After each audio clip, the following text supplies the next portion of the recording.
My name is Rachel, I am 34 years old, and for the last 12 years, my life has been defined by the rigid crease of a multicam uniform and the weight of a captain's bars on my shoulders. But today, standing in my own kitchen in Arlington, Virginia, I have never felt more like a prisoner of war. If you stop taking these, the army will discharge you within a month. Rachel, you are 34 but you look like a walking ghost, my sister Andrea sneered, her voice cutting through the hum of my Sub-Zero refrigerator with the precision of a surgical blade. She tapped the orange plastic prescription bottle against the granite countertop, the rhythmic clicking echoing the frantic beating of my own heart while the morning sun caught the polished bezel of her $800 Breitling Colt Lady watch, sending a blinding glint of light across my tired eyes. I have spent over a decade leading soldiers through the most grueling environments on Earth, from the dust of Kandahar to the high-stakes bureaucracy of the Pentagon, yet here I was, being dismantled by my own flesh and blood in a room that smelled of expensive espresso and betrayal.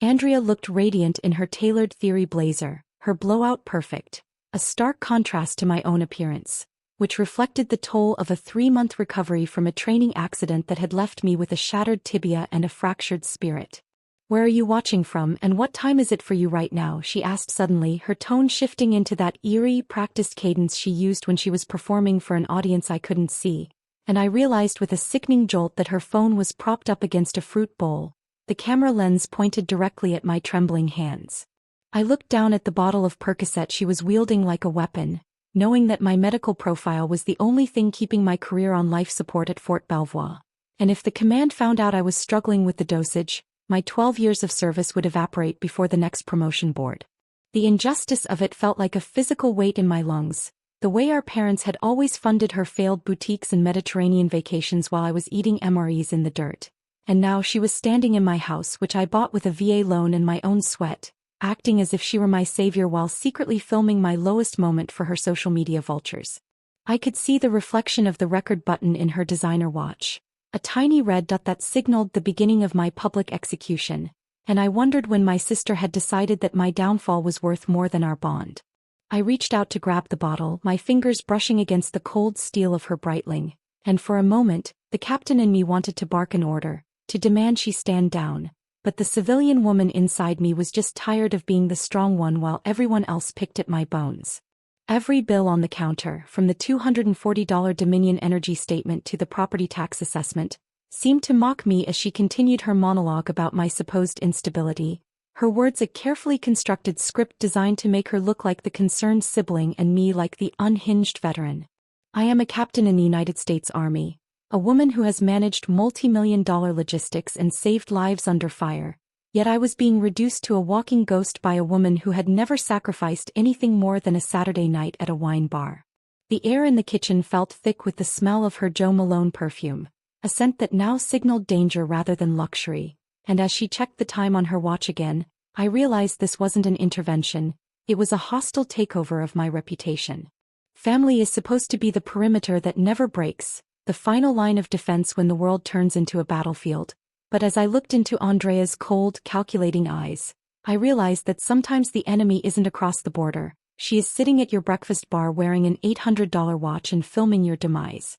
My life was a grueling marathon of 14-hour shifts at the Fort Belvoir logistics base where the air always tasted of diesel exhaust and stale paperwork, a stark contrast to the polished image of a captain that the world saw. I existed on lukewarm, bitter coffee from a dented $1.50 vending machine in the corner of the motor pool, and drove a rusted 2012 Ford F-150 with a staggering 180,000 miles on the odometer that groaned every time I turned the ignition. Every single cent of my captain's base pay, which totaled approximately $7,000 a month after taxes and housing allowances, was funneled into the bottomless pit of my mortgage and the specialized intensive speech therapy sessions for my 8-year-old daughter Lily. Lily had not uttered a single word in 3 agonizing years, her silence a heavy shroud over our home that cost me $400 an hour for a specialist in Bethesda who promised breakthroughs that never seemed to come. While I was sacrificing my sleep and my youth to ensure my daughter had a fighting chance at a normal life,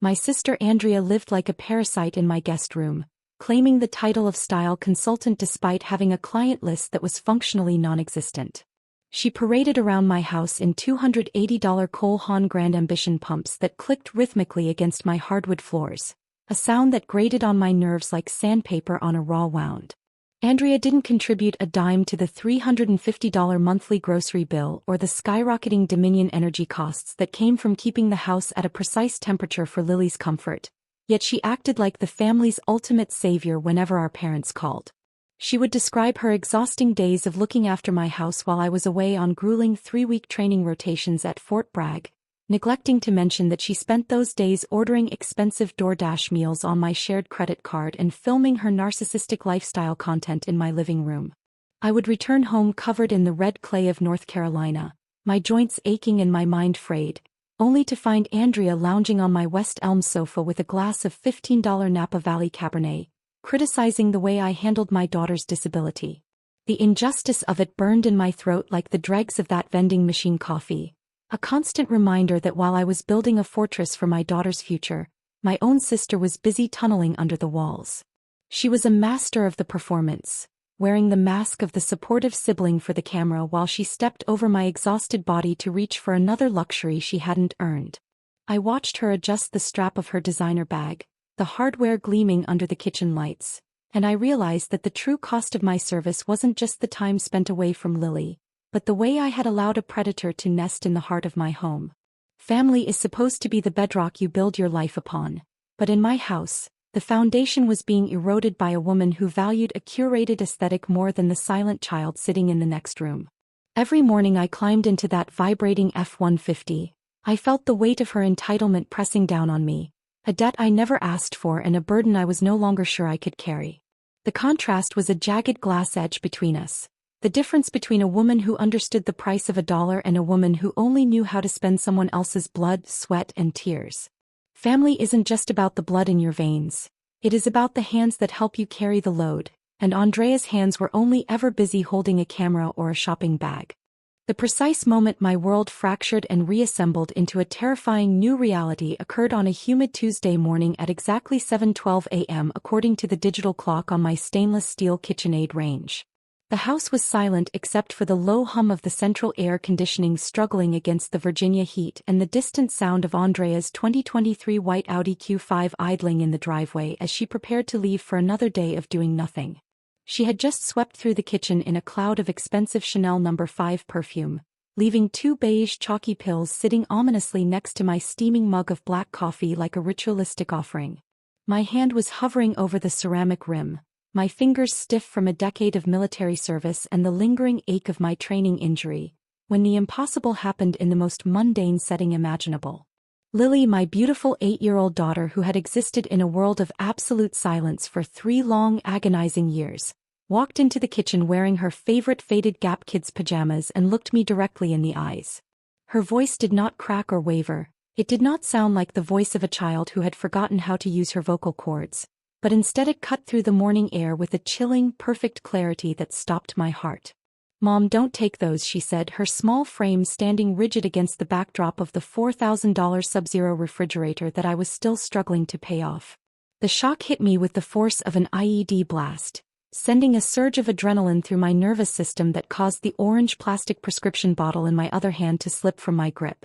It hit the granite countertop with a hollow thud, and the remaining pills skittered across the polished surface like tiny malevolent dice before coming to rest near the edge of the sink. I couldn't breathe, my lungs paralyzed by the sound of the voice I had prayed to hear every single night for over 1,000 days, yet the words she spoke filled me with a cold, creeping dread. Lily stepped closer, her eyes darting toward the door where Andrea had just exited, and the revelation that followed was a knife to my soul. She told me through tears that Andrea, my own sister, had spent months whispering poison into her ear, threatening her with a calculated cruelty that defied comprehension. Andrea had told my innocent child that if she ever spoke a word, I would get into big trouble with the army and the police and that I would be taken away to a place where I would never be able to come home again. My sister had weaponized my daughter's love for me to keep her silent, creating a prison of fear to ensure I remained dependent, drugged, and under her thumb while she bled my bank account dry. The betrayal tasted like copper in my mouth,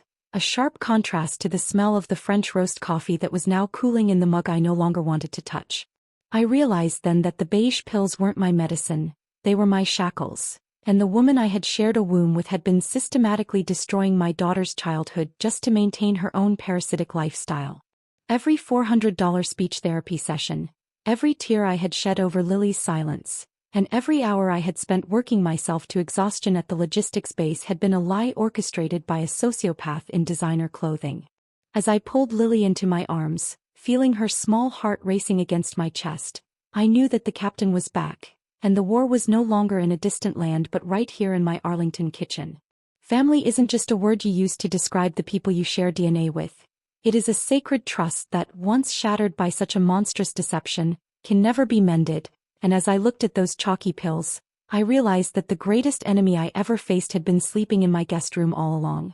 I sat alone in my kitchen while the silence of the house settled over me like a physical weight, a heavy shroud that felt more suffocating than any tactical gear I had ever worn during my 12 years of service. I reached for a plain white paper napkin from the stack sitting next to the $1,200 Viking range and took a black felt-tip pen from the junk drawer to begin drawing a precise, cold timeline of the last 12 months. My hands, which had once been steady enough to calibrate sensitive logistics equipment under the threat of mortar fire, only shook for a second before my military training suppressed the tremors and replaced them with a clinical, icy focus. The brain fog that had plagued my morning briefings at the Pentagon, the 3 missed school pickups that had resulted in frantic calls from Lily's principal, and the whispering campaign of unreliable notes starting to appear in my OER personnel file all had a singular, sickening origin point. It all started the very week Andrea moved into my guest room last December, claiming she needed a temporary place to stay while her fictitious consulting business took off in Northern Virginia. I stared at the ink bleeding into the cheap fiber of the napkin, realizing with a clarity that felt like a gunshot that my own sister had been systematically gaslighting a traumatized 8-year-old child and drugging a commissioned officer of the United States Army. I did not cry because I knew that tears were a luxury I could not afford until the mission was complete, so I let my internal captain take command, shifting my mindset from victim to strategist. I needed an arsenal of facts, a mountain of evidence that would stand up not just in a court of law but before a military tribunal if Andrea tried to strike back at my career. I began to mentally inventory every interaction, every pill she had handed me under the guise of sisterly care, and every time she had steered me away from speaking privately with Lily's $400 an hour therapists.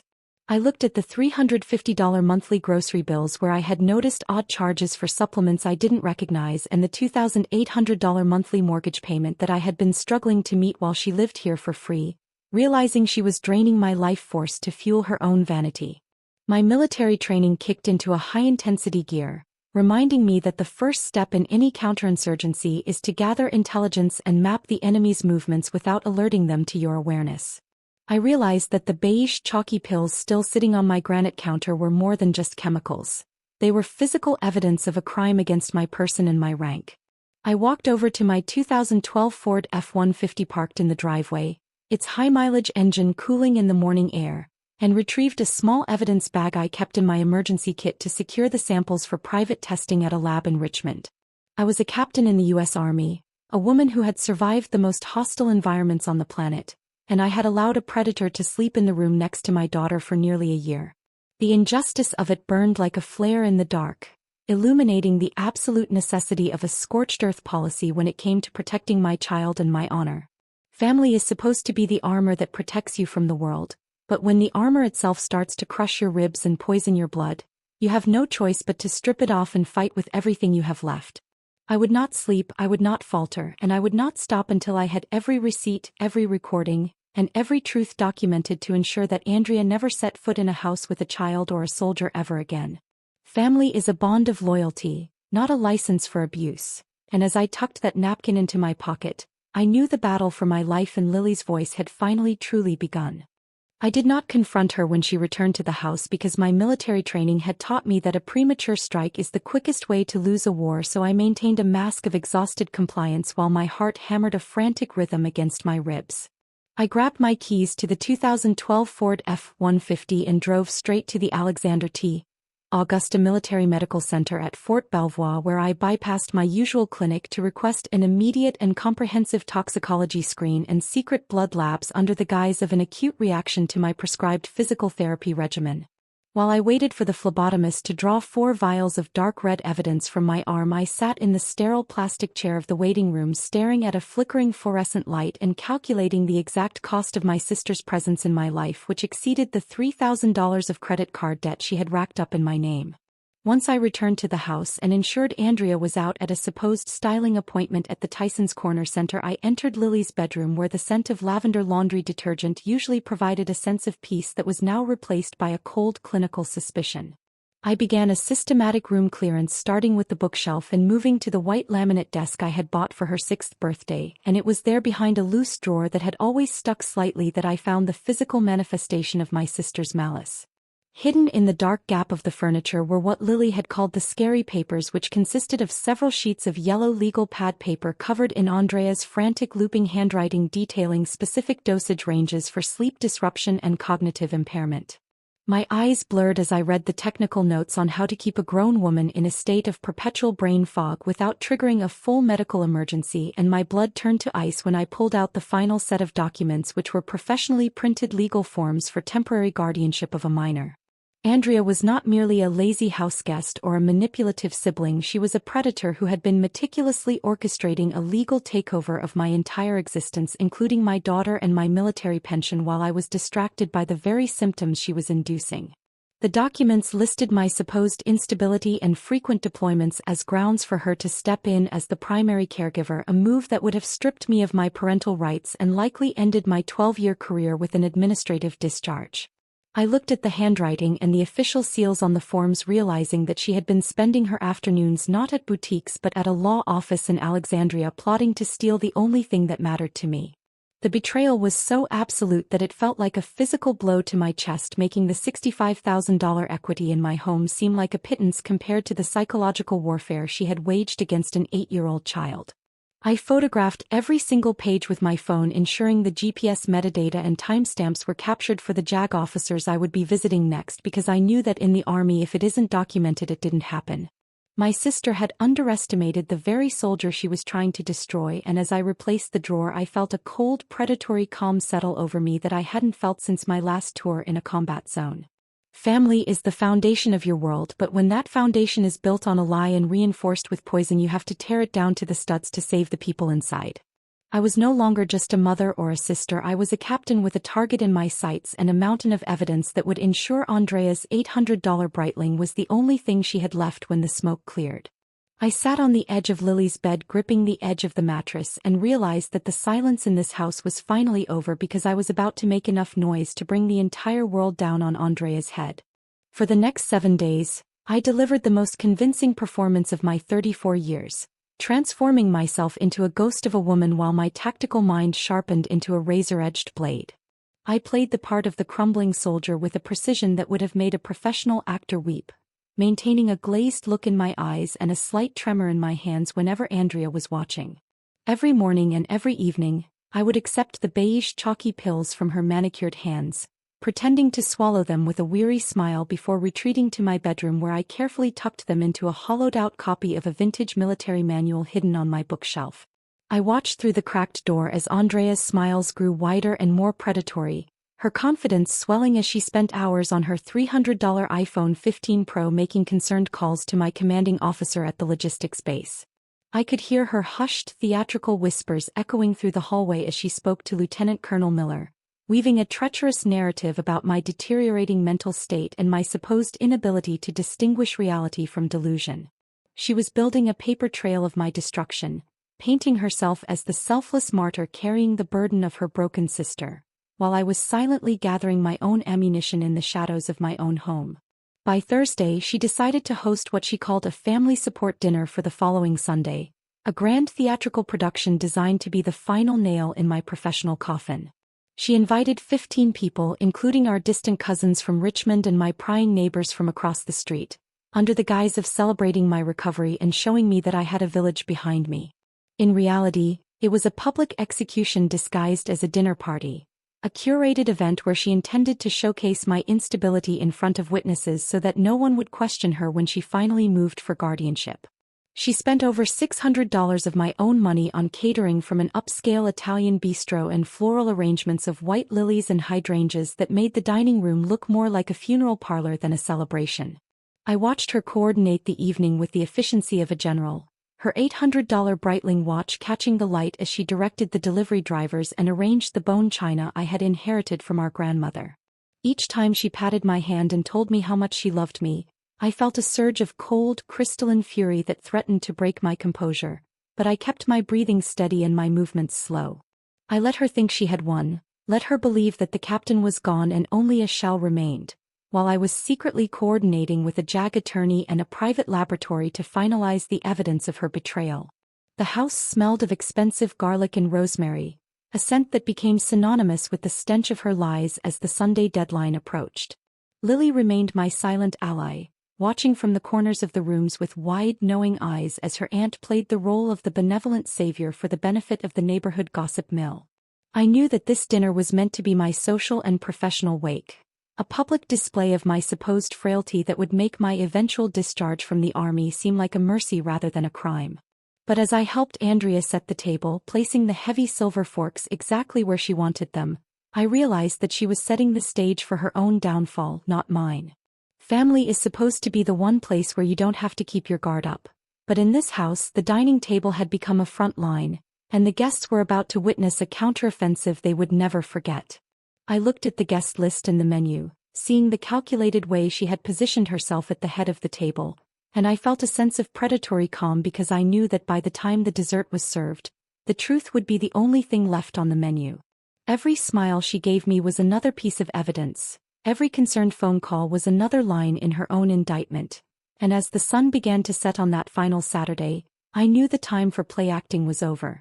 The dining room was bathed in the warm, deceptive glow of a $1,200 Swarovski crystal chandelier, and the air was thick with the scent of a $60 a plate rosemary-crusted prime rib that I had paid for with my own dwindling savings while my sister Andrea commanded the room like a seasoned stage actress. She was draped in a $450 midnight blue silk slip dress from Theory that shimmered every time she reached for the chilled bottle of Rombauer Chardonnay, her movements fluid and practiced as she poured generous glasses for my neighbors and our cousins from Richmond. I sat at the far end of the mahogany table, draped in an oversized cardigan to hide the fact that my posture had returned to its rigid military precision, watching her perform the ultimate betrayal under the guise of sisterly devotion. She leaned toward my neighbor, Mrs. Gable, whispering loud enough for the entire table to hear about the crushing weight of the burden she had been carrying for her struggling sister, her eyes welling with artificial tears as she lamented my supposed mental decline and the instability of my career at Fort Belvoir. The guests looked at me with a mixture of pity and discomfort, their eyes darting away whenever I made contact, completely sold on the narrative of the broken captain and her selfless savior. I waited with the calculated patience of a sniper, letting the main course be served and the second bottle of wine be uncorked, watching the $800 Breitling on Andrea's wrist tick closer to the moment of her total undoing. At exactly 6:42 p.m., just as she began a toast to my recovery and her own unwavering strength, I stood up, but I didn't reach for a crystal glass filled with wine. Instead, I reached under my chair and produced a heavy, government-issue manila folder that hit the table with a sharp, authoritative crack that silenced the clinking of silverware and the low hum of gossip. The room went deathly silent, the temperature seeming to drop 10 degrees as I straightened my spine and looked my sister directly in the eye with a gaze that had withered more seasoned officers than her. "I have some data to share," I said, my voice coming out as cold and unwavering as a night watch on a frozen base, stripped of all the simulated fog and weakness I had projected for a week. Andrea's face paled, the practiced smile frozen on her lips like a cracked mask, her hand still gripping the wine bottle as she realized the ghost she had been haunting had suddenly manifested as a predator. I opened the folder to reveal the certified toxicology reports from the private lab in Richmond, which clearly listed the toxic levels of unprescribed sedatives found in my blood, alongside high-resolution photographs of her handwritten dosage charts and the guardianship papers I had recovered from Lily's room. I didn't raise my voice, but the weight of my 12 years of command was behind every word as I began to read the line-by-line evidence of her chemical and psychological warfare against a commissioned officer and a silent child. I saw our cousins recoil in horror as I laid out the $3,200 in unauthorized credit card charges and the recordings of her threatening my daughter, the evidence piling up on the expensive white tablecloth like ash. This wasn't a family dinner anymore, it was a court-martial, and as the realization of her crime settled over the room, I watched the $450 silk dress lose its luster and the woman inside it begin to shrink under the crushing weight of the truth. Family is supposed to be the one place where you are safe from the wolves, but when the wolf is sitting at your table wearing your jewelry and drinking your wine, you don't offer them a seat, you drive them into the light.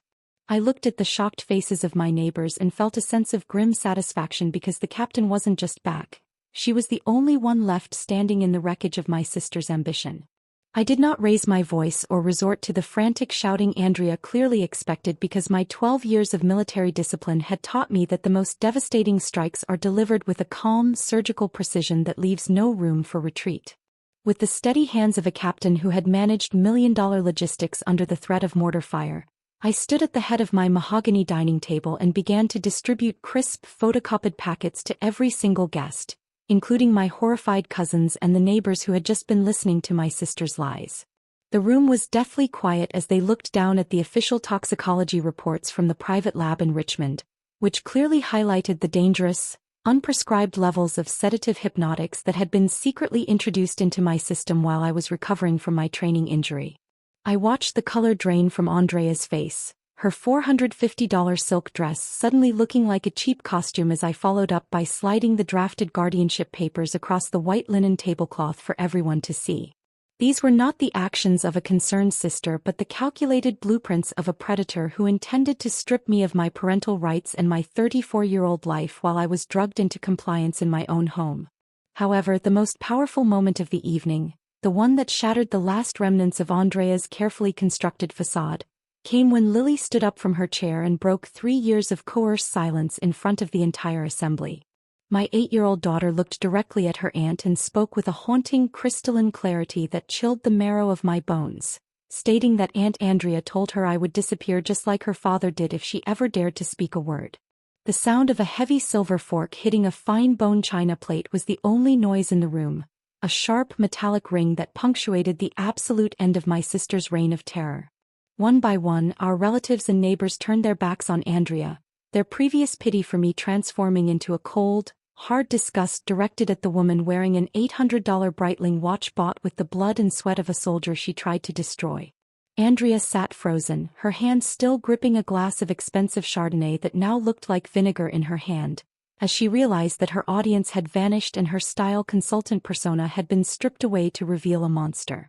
I looked at her and felt nothing but a cold, predatory resolve because I knew that the police were already waiting in the driveway of my Arlington home and that my military career was no longer in jeopardy. My daughter was talking, my blood was clearing of the poison she had fed me, and the 15 people in that room were now witnesses to a crime that would ensure Andrea never stepped foot in a family home again. Family is not merely a biological connection or a shared last name. It is the sacred perimeter of trust that must be defended at all costs. And as I pulled Lily into my arms, I knew that the battle was over and the captain had finally brought her daughter home. The justice of that moment was more intoxicating than any wine, a philosophical realization that the truth is a weapon that can cut through even the most expensive silk and the most elaborate lies. I watched as the guests stood up to leave, refusing to even look at the woman who had used them as pawns in her sick game, leaving her alone at a table filled with cold prime rib and the wreckage of her own ambition. There was no need for further words or grand gestures because the silence that followed was not the silence of fear,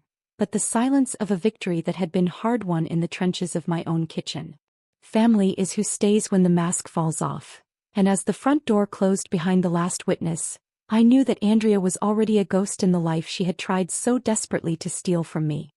Andrea tried to laugh it off, a high-pitched hysterical sound that grated against the sudden heavy silence of the dining room like metal on bone, while her face began to turn a blotchy, uneven red that clashed violently with the $450 midnight blue silk of her theory dress. "I was just trying to help you. You are unstable," she screamed, her voice cracking as she stood up so abruptly that her heavy mahogany chair scraped against the hardwood floor with a shriek that made the guests wince in their seats. I didn't flinch, nor did I break eye contact, instead reaching into the pocket of my cardigan to pull out my black iPhone 15 Pro, tapping the screen with a steady thumb to play the digital recording I had captured during her last supposed check-in call with my commanding officer. The room was filled with the crystal-clear sound of Andrea's own voice, stripped of its public veneer of sisterly concern, as she cold-bloodedly admitted to a phantom confidant that the vitamins she was forcing on me were specifically designed for operational readiness and to ensure I remained manageable during the transition of my assets.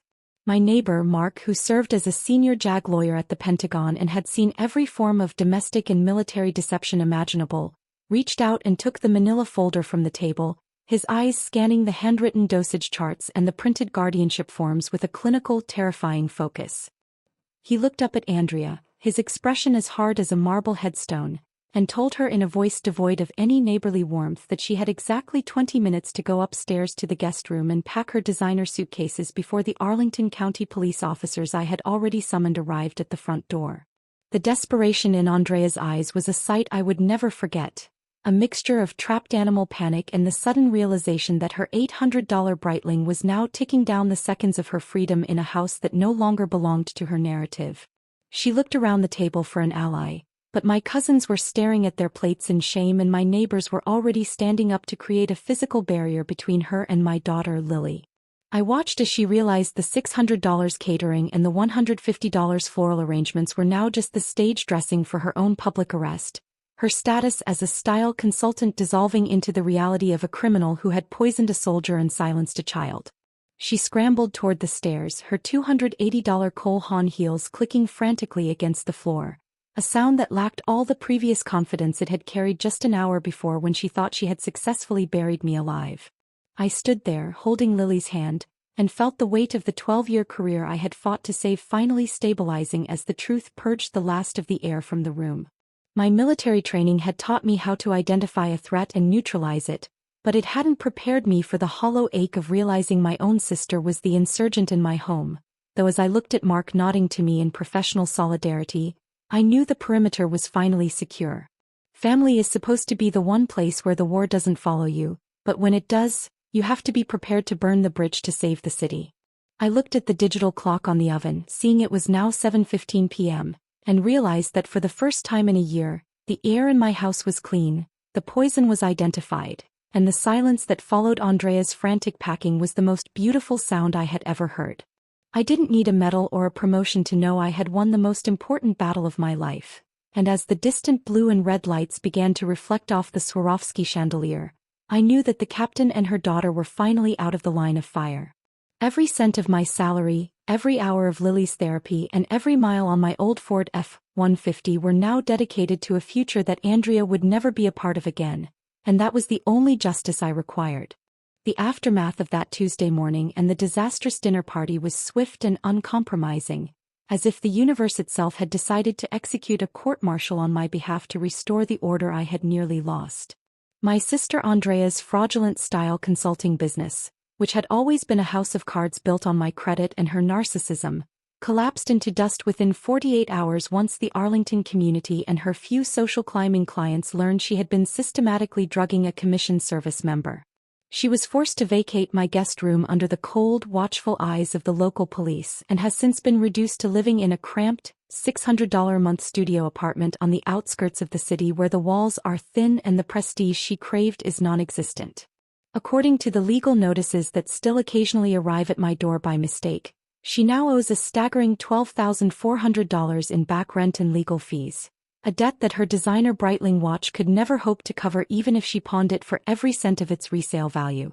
The moment she was out of my sight, I took no chances with the perimeter of my life, immediately hiring a locksmith to change every entry point in the house and investing $2,000 in a top-of-the-line Vivint security system with 4K outdoor cameras and motion sensors that monitor every square inch of my property. I filed for and was granted a permanent restraining order that legally mandates she stay at least 500 feet away from me and Lily at all times, a boundary that feels like the first breath of fresh air I have taken in over a year. My professional life, which she had tried so hard to sabotage with her whispers of instability, was finally salvaged after an intensive 3-week review by the Army Medical Board and my commanding officer at Fort Belvoir. They officially cleared my personnel file of all derogatory remarks and the previous notes of unreliability, citing external interference and medical tampering as the sole cause of my temporary cognitive fog. My career as a captain is no longer on life support but is instead thriving again as I lead my logistics team with a clarity that had been stolen from me by those beige chalky pills.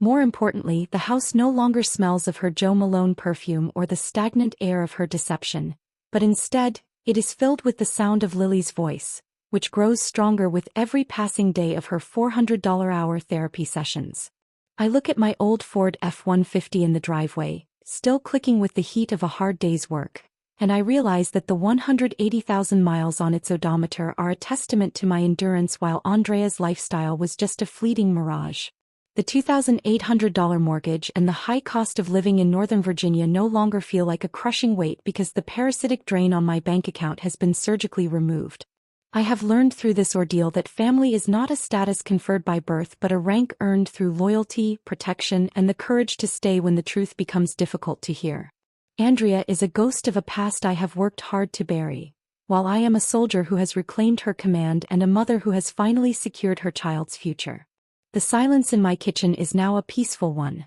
a sanctuary built on the wreckage of a betrayal that failed to break the woman who was trained to survive far worse than a sister's greed.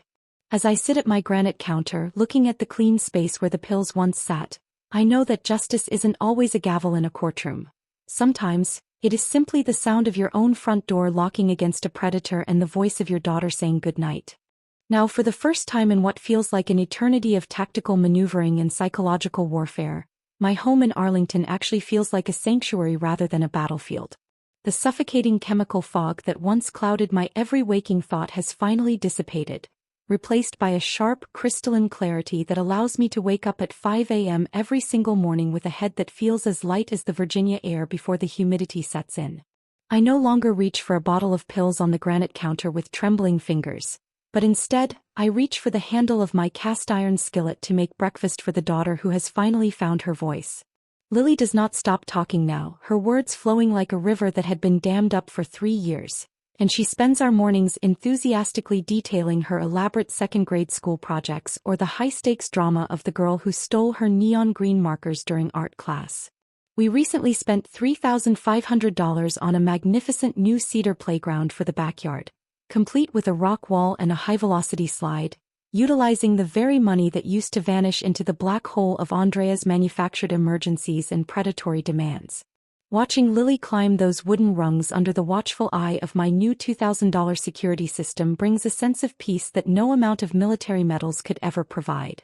My 2012 Ford F-150 still sits in the driveway with its 180,000 miles. But it no longer feels like a burden because the weight of my sister's entitlement has been permanently stripped from the passenger seat. I sit on my back porch with a cup of coffee that actually tastes like coffee, not the bitter dregs of a life being stolen, and I reflect on the fact that my 34 years have finally led me to a place of genuine security. The $2,800 mortgage payment is a badge of honor now, a price I pay for a fortress where no one can whisper threats to my child or poison my blood in the dark. My personnel file at Fort Belvoir is a testament to my resilience, and my daughter's laughter is the only soundtrack I need to confirm that the mission was a total success. Family is not defined by the blood that can be betrayed, but by the peace that remains when the predators are finally driven past the perimeter. As the sun rises over the suburbs, I realize that the captain has finally come home to stay, and the silence that remains is no longer a prison but a choice.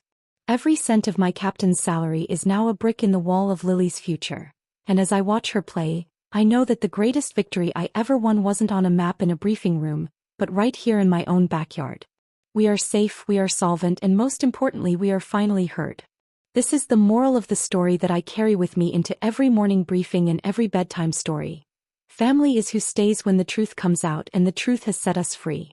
Peace isn't just the absence of noise. It is the total and absolute absence of betrayal, a lesson that took me 34 years and a 12-year career as an Army captain to finally understand in the marrow of my bones. I have learned through the fire of this experience that family isn't defined by a shared blood type or a lineage traced back through dusty photo albums, but rather it is a sacred loyalty contract that must be signed with every action and every sacrifice made for one another. If someone chooses to weaponize your love to keep you weak, if they systematically poison your mind and silence your child just to maintain a lifestyle they haven't earned, then they fundamentally do not deserve a seat at your table, regardless of the DNA you share. I stood in my kitchen in Arlington, Virginia, looking at the empty chair where my sister Andrea used to sit in her $450 silk dresses and her $800 Breitling watches, and I felt a profound sense of relief that the parasite had finally been excised from the host. Every cent of my captain's salary, which used to disappear into the black hole of her fabricated emergencies, is now a pillar of strength for my 8-year-old daughter Lily, who no longer lives in a prison of coerced silence. We spent $3,500 on a new cedar playground in the backyard where the sound of her laughter now replaces the hushed threats of a woman who valued a curated aesthetic over a child's well-being. My old 2012 Ford F-150 still rumbles in the driveway with 180,000 miles on the odometer, but the air inside the cab is no longer heavy with the stench of Andrea's expensive Chanel perfume and the weight of her constant judgment. I have realized that cutting out a toxic relative isn't an act of cruelty, it is a desperate and necessary act of self-preservation, a tactical retreat that allows you to regroup and rebuild a perimeter that can actually hold against the world. My house now functions with the precision of a well-oiled military unit, where the 5 o'clock morning light brings clarity instead of the drug-induced fog that Andrea used to shackle me to her whims. The permanent restraining order filed in the Arlington County Courthouse is more than just a legal document, it is a physical manifestation of the boundary I have drawn between the person I was and the person I have become through this ordeal. I look at the $2,000 security system and the new locks on every door and I don't see paranoia. I see the price of a hard-won peace that will never be breached again. Family is the person who stays when the truth is ugly and the road is long, the one who helps you carry the weight of a mortgage and a child's therapy without asking what is in it for them. As the sun sets over my suburban street, illuminating the $3,500 playground and the high-mileage truck that has seen me through the darkest year of my life, I know that I have finally fulfilled my oath as a soldier and a mother. I have protected my daughter, I have secured my honor, and I have learned that the most important command I will ever lead is the one that governs the peace within my own four walls. The table is smaller now and the guests are fewer, but every person sitting at it is there because they have earned the right to be called family through loyalty and love, not just through the accident of birth. This is the truth I carry into the future, a philosophy forged in the wreckage of a sister's greed and the triumph of a daughter's voice, and it is a truth that I will defend with everything I have left for the rest of my days.